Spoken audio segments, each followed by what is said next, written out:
जब सारी याद कराई, देवचंद जी सुन मन होते चले गए कि भी बात तो मेरी हुई बीती है, अगर वाकई ये मेरे धनी नहीं तो क्या, मतलब पहले से ही सेटिस्फेक्शन करा दी कि मेरे सामने मेरे धाम के धनी ही खड़े हुए हैं। अब उसके बाद ध्यान देना, तो कहने लगे भाई नाम अवश्य, कब? इस दुनिया में आने पर जिस तन को मैंने धारण किया था, और उस तन को कितनी देर रखा? 11 वर्ष और 52 दिन तक। उसके बाद वहां पर प्रलय होगी तो तन मेरा रहा ही नहीं, तो अब नाम से क्या मतलब? वो तो सारी माया ही खत्म कर दी। और उसके बाद मैंने पहले नया तन धारण किया, पहलो श्रृंगार की धो मारे वाले, और नटवर वेश लिया। ब्रिज में मैंने कोई नटवर वेश तो नहीं लिया था, वो केवल तुम्हारे साथ रहकर तुम्हें भुलाने के वास्ते लीला की थी। तुमने परम धाम में उतरते हुए मैंने तुम्हें क्या कहा था? उतरते अरवाहों को हक्के कहा, अलस्तो बेरब कि ऐ मेरी परम धाम की रूह, तुम बिल्कुल भूल जाओगी जिस दुनिया में जा रहे हो वहां लाखों परमात्मा होंगे। गायत्री को कोई परमात्मा मानेगा, कोई हनुमान को मानेगा, कोई रुद्र को मानेगा, कोई किसी को मानेगा, कोई शंकर भगवान जी को मानेगा। इस तरह से सब परमात्माओं को दुनिया में उलगते हैं। राम का नाम लोगे सारे हिंदू जानते हैं, कृष्ण का नाम लो सब जानते हैं, गायत्री को जानो सब जानते हैं, और एक प्राणनाथ जी का वहां नाम ला देना, सारे कहेंगे पता नहीं कहां से निकला है, अनादिकाल से हम राम के भक्त हैं, कृष्ण के भक्त हैं, और ये पता नहीं कहां से 200 साल से उम्र पड़े। ऐसा वो ब्रह्मांड होगा। पर ऐ रूहो, सब कुछ तुम्हारे गुनाह माफ में कर दूंगा। पत्नी कितना भारी से भारी नुकसान कर दे, लेकिन ये मैं नहीं टॉलरेट करूंगा कि वहां जाके तुम और ही को, हनुमान को, गायत्री को, शंकर को, किसी और को ही अपना भगवान पति मान के बैठ जाओ। तब रूह को बड़ा गुस्सा चढ़ा। क्या याद कर, मैंने तुझे कहा था ना मेरी भी साक्षी देना।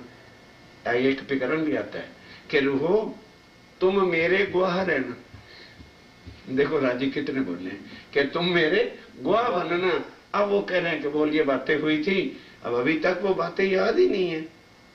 क्यों नहीं याद है? क्योंकि ज्यां सुधी जागृत बुद्ध हृदय में नहीं आती त्यां सुधी कोई भी परे की बात याद आएगी नहीं। वो सारी बातें याद कराई, फिर कहा कि तुम्हारी इच्छा।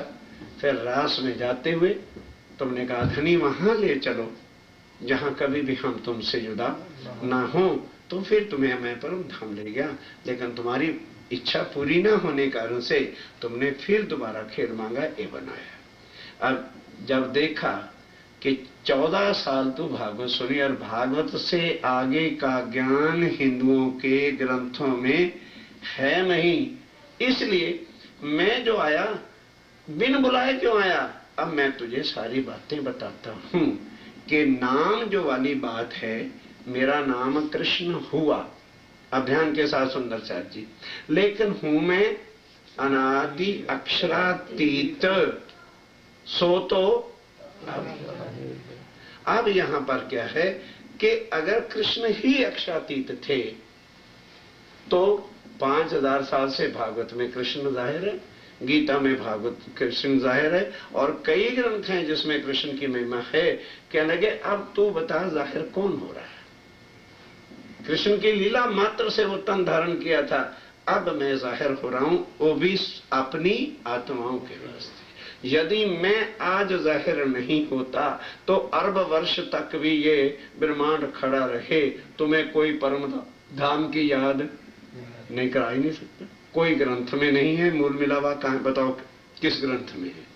किसी जगह पर 25 पक्ष का वर्णन है नहीं। सो तो अब जाहिर है, अब मैं तेरे लिए ही आया हूं। अब देवचंद जी पूछते हैं, उन्होंने कह दिया। अब दूसरी बात देवचंद जी कहें कि राजी महाराज हे मेरे धनी, ये बात अगर है ठीक है आप जो कहते हो, तो फिर आपको मानेगा कौन? ये संसार तो इतने शन से भरा है, ग्रंथों के ज्ञान से भी सुन करके किसी को यकीन नहीं आता, और आप कह रहे हो चलो मैं तो कुछ कुछ थोड़ा थोड़ा आप पर विश्वास कर भी लूंगी, दुनिया कैसे आपके इस ज्ञान को मानेगी? क्योंकि इस दुनिया में तो हर कोई अपने अपने ही भगवान को और अपने अपने ही धर्म को और अपने अपने ही गुरु को मोटा कहता है। मेरा गुरु मोटा, मेरा धर्म मोटा, मेरा परमात्मा बद्धान मोटा। तुम्हें कौन मानेगा? कौन तुम्हारी इस बात पर विश्वास लाएगा? कौन तुम्हारी चर्चा को सत्य मानेगा? कहते ये चिंता तुम्हारी नहीं, सब विद वतन सहित कि दुनिया को समझाने के लिए मैं जागृत बुद्धि लाया हूं और ब्रह्म सृष्टियों को समझाने के लिए परम धाम की निज बुद्ध और सारा ज्ञान भी मैं लेकर के आया हूं। 3 घंटे श्री राज्य राय का मिलन श्याम जी के मंदिर में होता है, 3 आवर्स। इसलिए एकादशी वाले दिन आए, क्योंकि एकादशी वाले दिन राधा वल्लभ मार्ग वाले 2-2, 3-3 कलाक चर्चा करते थे।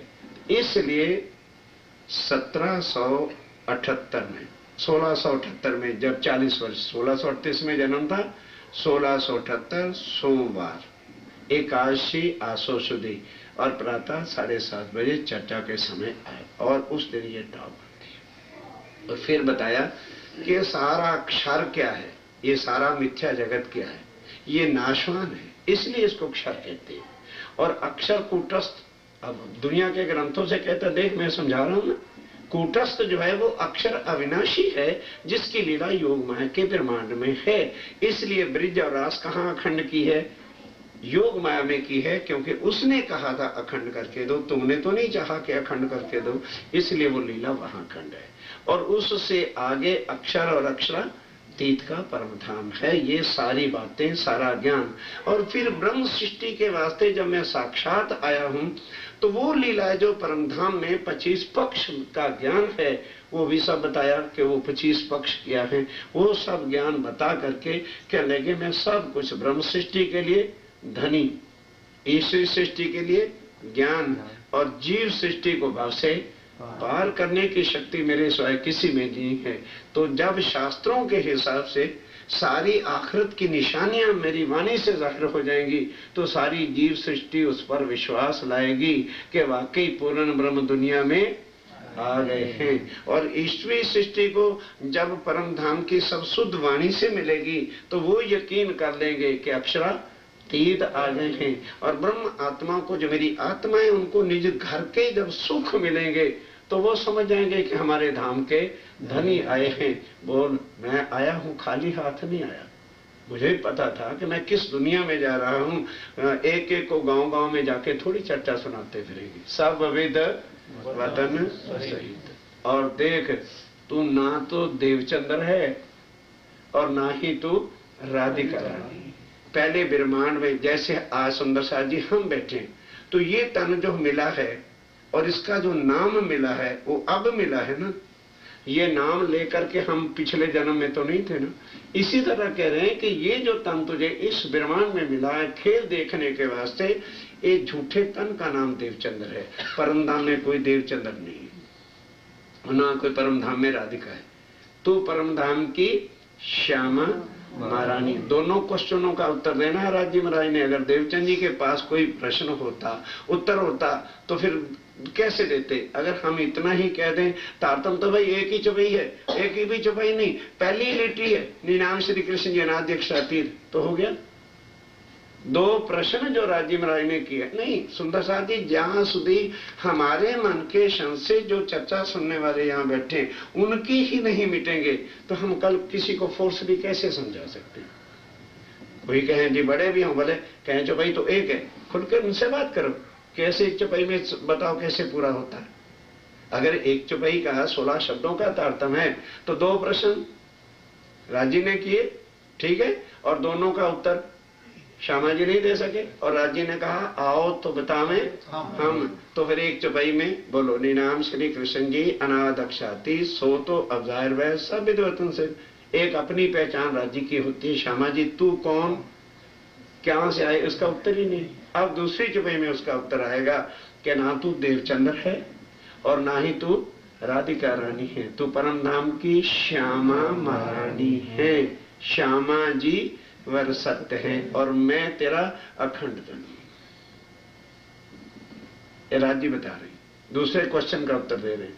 श्यामा जी वरसत हैं सदा सत सुख के दाता, और मैं जो हूं अखंड सुख प्रदान करने वाला हूं। जीव सृष्टि को भी अखंड सुख दूंगा कि भाव सागर से पार करूंगा, और ईश्वरीय सृष्टि को भी जो मेरी परम धाम की 24 कलाक की आनंद की लीला रंग महल की है, वो जानता नहीं कि अक्षातीत के माहौल में प्रेम ही शक्वर तत्व सो सुध अक्षर को नहीं।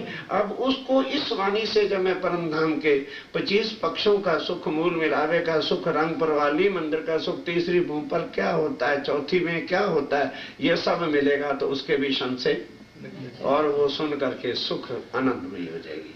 तो जब परम धाम की आत्माओं को वही लीला वही सुख में यहां दूंगा जो उनके 25 पक्ष के सुख हैं, वाणी से सब उनको सुध आएगी, उनको भी विश्वास आ जाएगा कि नहीं आ जाएगा। तो मैं सदा सत सुख के देने वाला हूं, मैं माया के सुख देने के लिए नहीं, क्योंकि माया जरा दी नहीं तो राज्य को सब भूले। माया नहीं तो हकीकत में हमको बुलाया, और किसने बुला रखा है।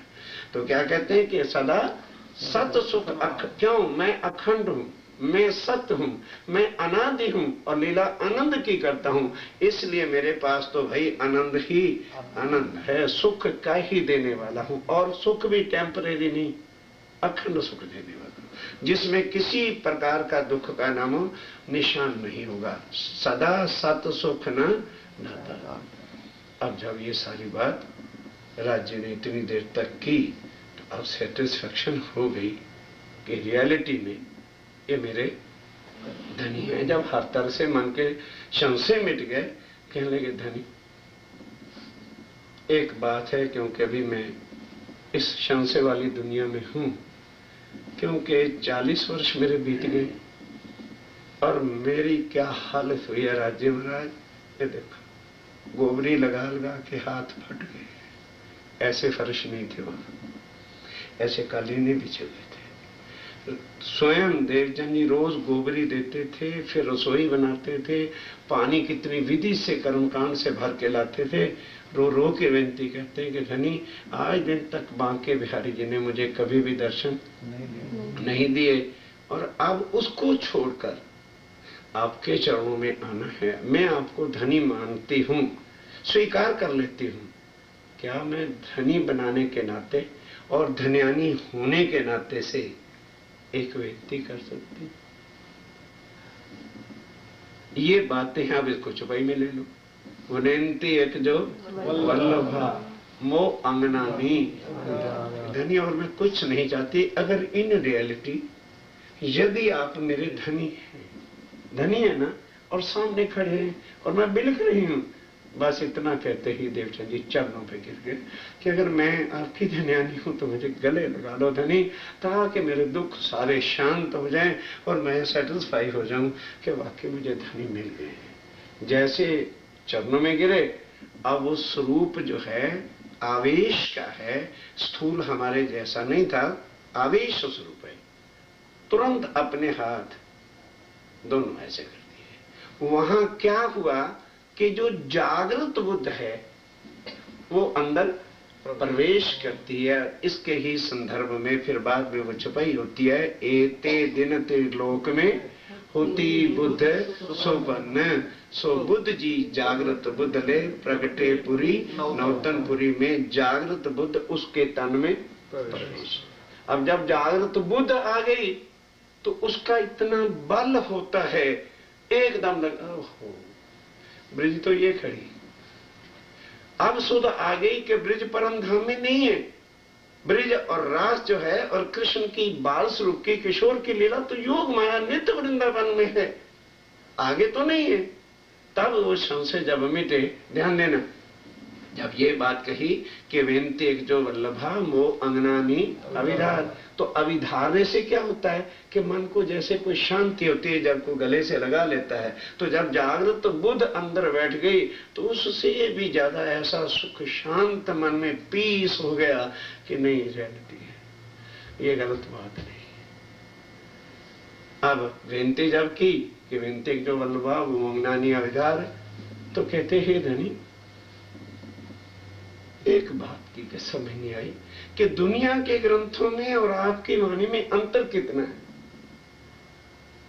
वाणी मेरे प्यू की न्यारी जो संसार साने माटे कि हे धनी ए भागवत जो सबसे श्रेष्ठ ग्रंथ संसार के हिंदू ग्रंथों में माना जाता है और उसके अंदर इष्ट जो है वो नित्य वृंदावन के बांके बिहारी है।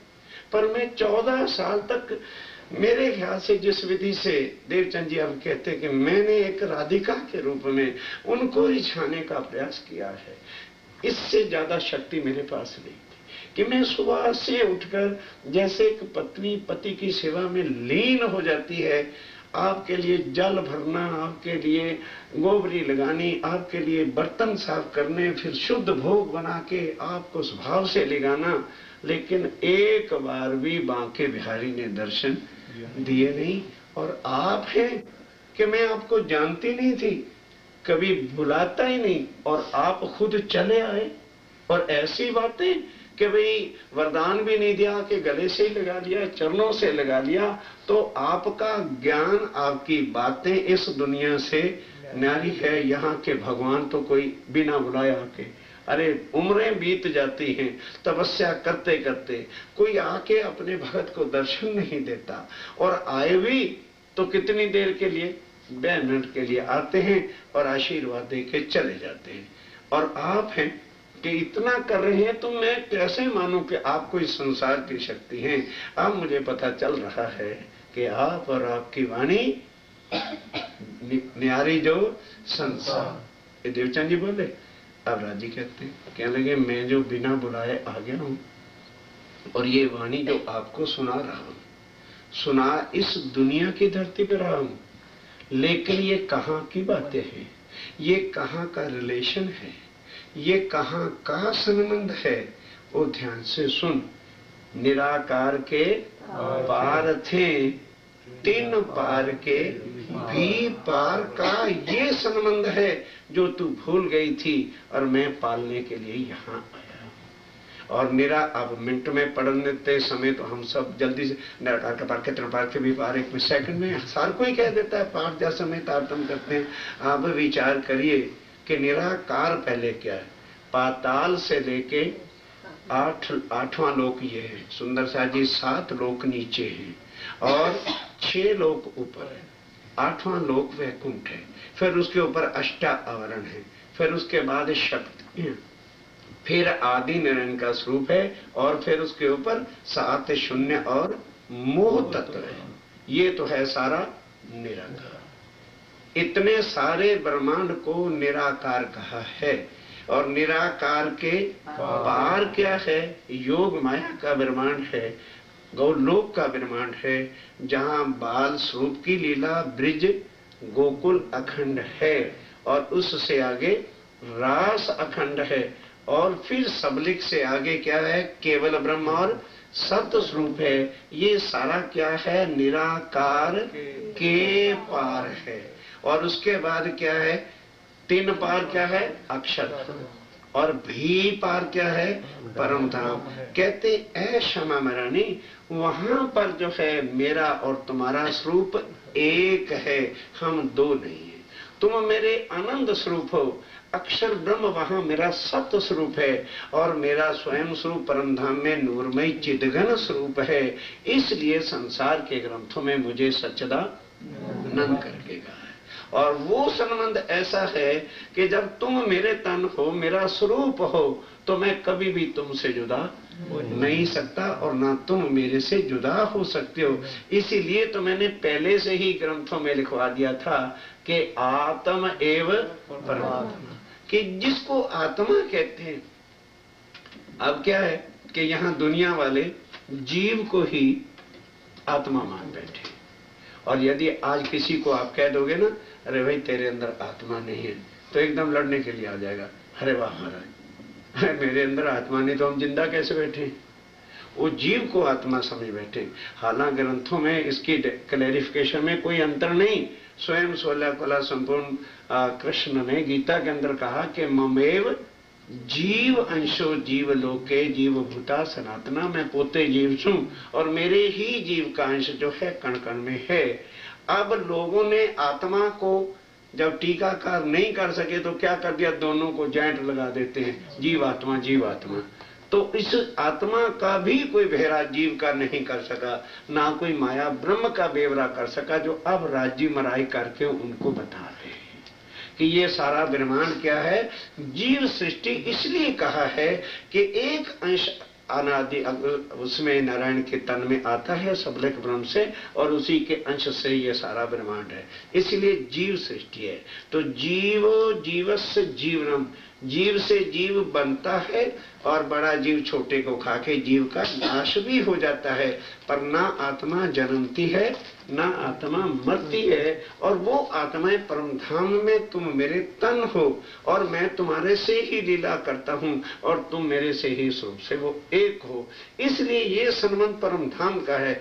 इसलिए ब्रिज में भी मुझे तुम्हारे साथ आना पड़ा, क्योंकि मैं तुम्हारे से अलग नहीं हो सकता, और तुम्हारी इच्छा पूरी नहीं हुई तो ब्रिज रास के बाद ये ब्रह्मांड बनाया, तो भी मैं तुम्हारे साथ ही हूं और आखिरत तक साथ रहूंगा।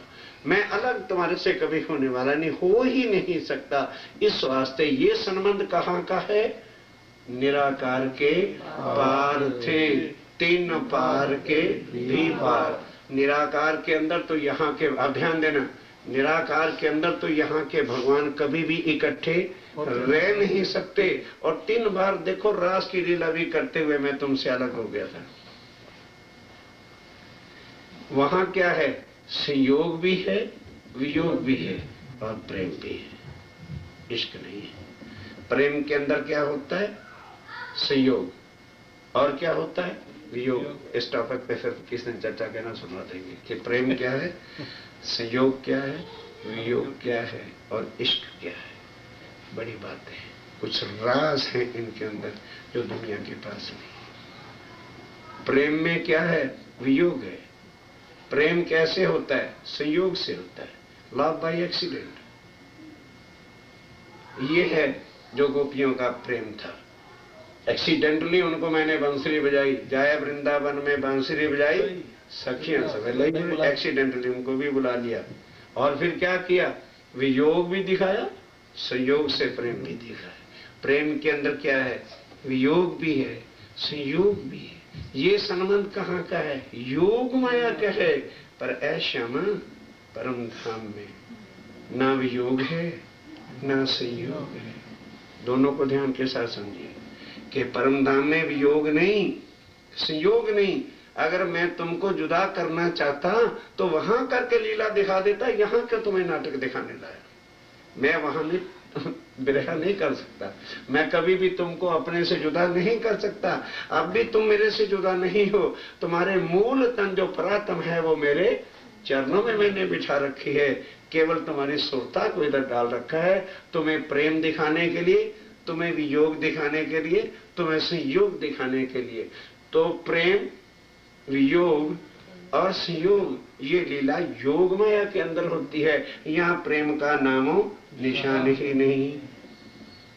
ये जो ब्रह्मांड है इसमें प्रेम की भक्ति नहीं है, इसके अंदर शरीर की भक्ति है। तभी रोज संध्या समय गाते हो कि नवदा से न्यारो कहो 14 भवन में ना।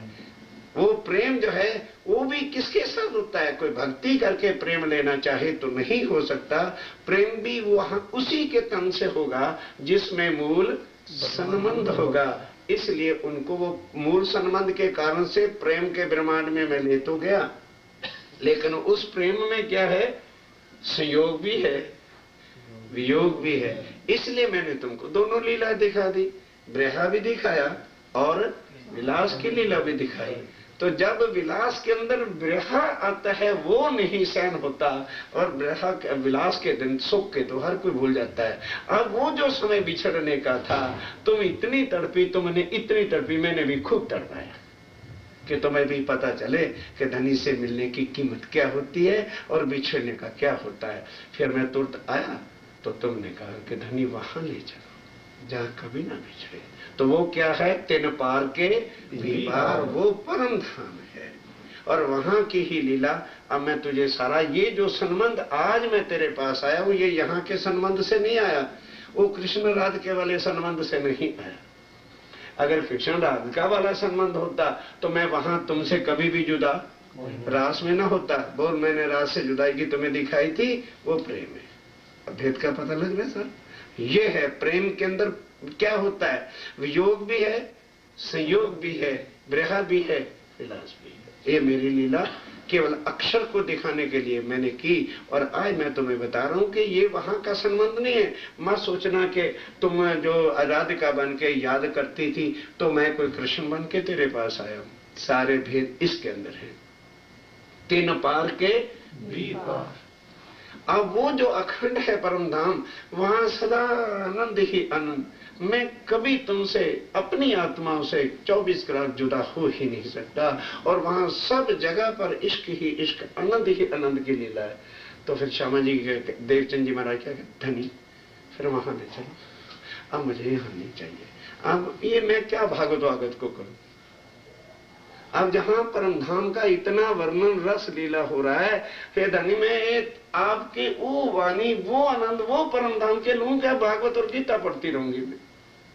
इस वास्ते हे धनी वो आनंद, जब ये बात होगी निराकार के पार थे तिन पार के भी पार, तो देवचंद जी के रोम रोम में क्या, आप देखो सुन के अब क्या चाहता है दिल, बस वही बातें फिर परम धाम की करो। अंग उत्कंठा उपजी, ये सब परम धाम का ज्ञान, ये सब परम धाम का इश्क आनंद, और सारे ब्रजरास की बातें सुनने के बाद उत्कंठा इटले चाहना, तड़प क्या पैदा हुई कि राजी महाराज वो अब वो मिले ना, वो ठीक है वहीं ले चलो। अब उत्कंठा उपजी मेरे करना ये विचार के बस अब आपके परम धाम की वो लीला, वो रंगपुर वाली मंदिर की बातें, वो सारा नवभूम 10वीं आकाशी, वो सारे 25 पक्ष का ही 24 घंटे आपका वो ज्ञान मेरे हृदय में रहे और आप मेरे पास रहे धनी। बस वही लीला अब मेरे दिल में चाहना होती है। अंगुत कंठा उपजी मेरे करना ये विचार, और आगे 14 साल तक भागवत मथन की क्या मिला?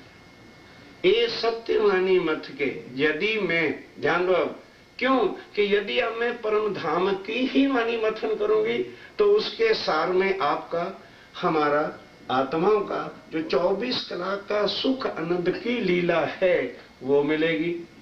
और भागवत का मथन करूंगी तो मुझे क्या मिलेगा, या गीता सुनूंगी तो क्या मिलेगा, या संसार के ज्ञान को कंपैरिजन करूंगी तो मैं क्या मिलेगी। इसलिए ये सत्यवाणी मत के लेऊं जो इनको साथ, क्योंकि उसमें क्या मिलेगा, सत्य सुख, धनी के सुख। कहाँ कहाँ किस भूमि में किस समय क्या 24 घंटे में होता है। रंगपुर वाली मंदिर से कैसे हम उठते हैं, कैसे आप अक्षर को सब दर्शन देते हो, उस समय हमारी क्या लीला होती है। पशु पक्षी कैसे परम धाम में राज्य महाराज कैसे दर्शन करने के लिए आते हैं, फिर हम कैसे आपको श्रृंगार कराते हैं, कैसे हम आपको भोग लगाते हैं, किस तरह से सैया वनों में जाती होंगी, क्या वो सुख होंगे धनी, क्यों हमसे आपने छीन लिए। ये अंगुत कंठोपजी मेरे करना ये विचार, ए सत्यवाणी मत के ल्यों जो, इसलिए इसको मथन करूं कि इसके अंदर हमारी आत्म के परम धाम के आपके साथ जो 25 पक्ष हर वक्त हमारे सुख थे वो हमको मिलेगा। इसलिए मैं आज से प्रतिज्ञा करती हूं कि आपके उस वाणी के बिना अब मिथ्या जगत के इन ग्रंथों को पढ़ के क्या करना, इनमें क्या मिलेगा, क्योंकि उनमें क्या है, इन सार में कई सत सुख है। इसलिए सो मैं निर्णय मैंने आज से प्रतिज्ञा निश्चय ही कर लिया है कि अब इन ग्रंथों को मैं नहीं पढ़ूंगा, निर्णय करूं। फिर हे धनी अब ले चलिए, ऐसे सुख बता के फिर यहां क्यों रखे हो। कहने लगे एक अकेली तू थोड़ी है। अब बताते हैं कि तेरे अंग 12,000 और भी आत्माएं हैं, वो भी तुम्हारे साथ हैं और वो तेरे अंग हैं। आज मेरा काम तो हो गया खत्म, तेरा अंग काम रह गया बाकी। जागनी अब करनी तूने, मैंने नहीं करनी। क्यों, कोई बता नहीं। क्योंकि राज्य का अंग कौन है, श्यामा, उसको जगा दिया तो राज्य का काम पूरा खत्म। कहते हैं तेरा काम बाकी है।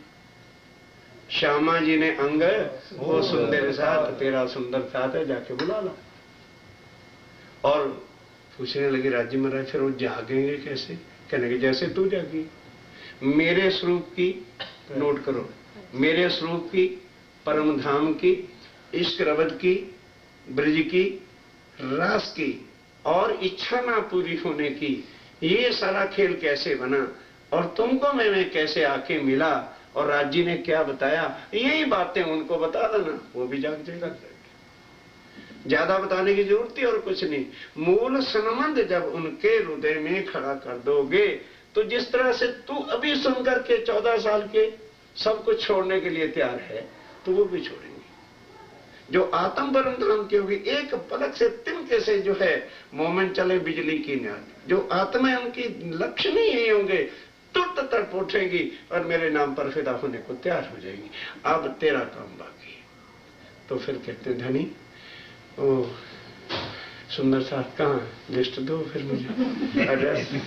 भाई क्या देखो ना, अभी भोलेपन में समझिए ना, अब हमें तो सारा राज्य ने वाणी दे दी तो हम हंस रहे हैं ना, उस समय उनको क्या पता। कहने कि धनी वो साथ फिर कहाँ है, एड्रेस साहब मैं अभी जाती हूँ। कहते नहीं, तुम जागनी नहीं कर सकते, यहाँ तो गए हैं जगाने, रामात्मा निकले ऐसे 250 कंठी आपी दी थी, जागनी थी गई। बिल्कुल वाणी से सुंदर साजी सारा ही विरुद्ध मंडल चल पड़ा।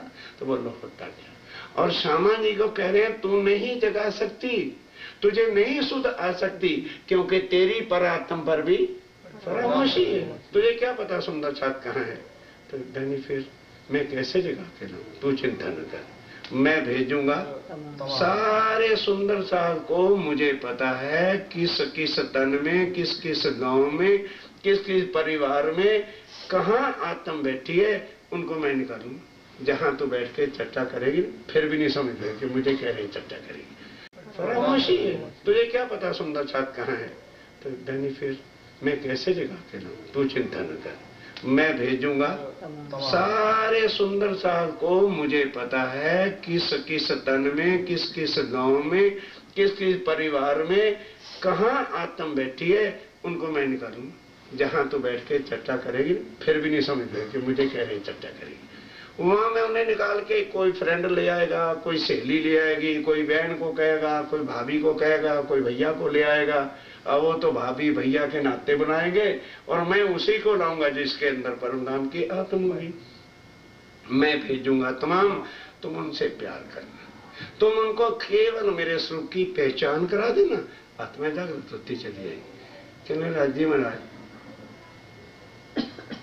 फिर ध्यान देना, ये सत्यवाणी मत के हो गया। कहने लगे ज्ञान सुधी सब सुंदर साथ को जगा नहीं लोगे तब तक तुम भी परम धाम नहीं जा सकोगे। कहने लगे धनी अच्छा अगर ऐसी बात है तो ए सुख देऊं ब्रह्म शिष्ट तो मैं अंगना ना, मैं आज से प्रतिज्ञा होल लाइफ 21 दिन भारी लगते हैं, चेक काटने में प्रॉब्लम नजर आती है। होल लाइफ की प्रतिज्ञा कि ज्यां सुधी मेरे तन में सांस रहेगा, अगर मैं सच्ची पत्नी हूं आपकी तो पति संकट में हो, पत्नी घर बैठी रहे, नहीं मेरे घर। आज से प्रतिज्ञा करती हूं ए सुख देऊं ब्रह्म शिष्ट को। तो कंडीशन रखी अपने ऊपर कंडीशन लागू की उन्होंने कि मैं तब आपकी पत्नी हूं यदि इसी तरह से मैं भी जाके सुंदर साथ को जगाऊं। ए सुख देऊं ब्रह्म शिष्ट को। तो शब्द है, तो मैं अंगना नार। कहने के बस ठीक है, इतना ही काम करना है। जब तुम सुंदर साथ को जगा लोगे तो बस फिर परम धाम चलेंगे। फिर क्या होगा, जब ए सुख अंग में आवे तब छूट जाए विकार। संसार के जो मोह है, धन का, मन का, चित्त का, अहंकार का, गुमान का, सब निकल जाएंगे। कब, जब ये सुख छूट जाएगा। बस फिर आओ आनंद अखंड कर, हम और तुम परम धाम अक्षराती। बस और कुछ पूछना है तो आज पूछ ले। इस तरह से फिर मैं कभी भी तुम्हें दर्शन नहीं दूंगा। आप एकदम देवचंद राज्य महाराज, आप तो अभी कह रहे थे कि मैं कभी भी आपसे जुदा नहीं हो सकता, और अभी आप कह रहे हो कि मैं कभी इन नैनों से दर्शन ही नहीं दूंगा। तो फिर धनी प्लीज ये तो बताओ, जाओगे कहाँ? कोई टेलीफोन नंबर, कोई फैक्स नंबर, कोई ड्रेस? मैंने आपको जारे उदास थे हम, तो किसको बुलाओ? आप चले जाओगे। हाँ, मैं तो कहीं की नहीं रही, बांके बिहारी को छोड़ दिया और तुम्हें ऐसे छोड़ के चले जाओगे तो कहाँ जाओगे? कहने लगे बाबा जाना कहाँ है, मैं कभी तेरे से जुदा हुआ हूँ या अब जुदा हो जाऊंगा? अंदर तेरे आकार के आए के बैठे हम। पता नहीं करना क्या है। वो शक्ति राज्य बनाए की जिसको आवेश स्वरूप कहते हैं, वो अंदर बैठ गया। अब जो वो अंदर बैठ गया, उस दिन से क्या कहलाए? धनी। अर्थात हमारे राज्य ने जब वो तन धारण कर लिया, तो तन किसका हो गया? वो तन फिर धनी का जिसने माना उसने सुख लिए। गांग जी भाई जी ने देवचंद्र पहचान के घर ले गए थे। जब सुनाई पार की मान, तब धनी की भई पहचान। तब जान के धाम का धनी, सेवा करी अति घनी। बस ये है तारतम का सार पूरा। अब इस पर